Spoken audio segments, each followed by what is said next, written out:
بسم اللہ الرحمن الرحیم۔ السلام علیکم، میں نادیہ افضل اسلامی معلومات میں نبی صلی اللہ علیہ وسلم کا دیانتداری کے متعلق ایک پیارے سے واقعے کے ساتھ۔ ایک دفعہ نبی صلی اللہ علیہ وآلہ وسلم بازار گئے۔ وہاں آپ صلی اللہ علیہ وآلہ وسلم نے ایک شخص کو دیکھا جو غلہ بیچ رہا تھا۔ آپ صلی اللہ علیہ وآلہ وسلم اس کے پاس تشریف لے گئے۔ اس کے سامنے غلے کا ڈھیر لگا ہوا تھا۔ آپ صلی اللہ علیہ وآلہ وسلم نے غلے کے ڈھیر میں ہاتھ ڈالا تو گیلا محسوس ہوا۔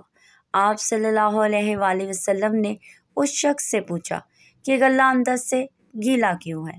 اس شخص نے جواب دیا، اللہ کے رسول صلی اللہ علیہ وآلہ وسلم، بارش کی وجہ سے غلہ بھیگ گیا تھا۔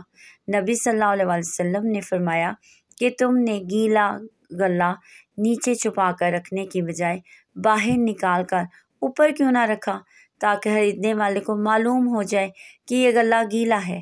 آپ صلی اللہ علیہ وآلہ وسلم نے فرمایا، جس نے دھوکہ دیا وہ ہم میں سے نہیں ہے۔ آج میں نے آپ کو بہت پیارا سا واقعہ سنایا ہے، امید ہے کہ آپ کو یاد بھی ہو جائے گا۔ بہت شکریہ۔ اس کے ساتھ ساتھ میرے چینل کو سبسکرائب کریں، لائک اینڈ شیئر کریں۔ بہت شکریہ۔ اللہ حافظ۔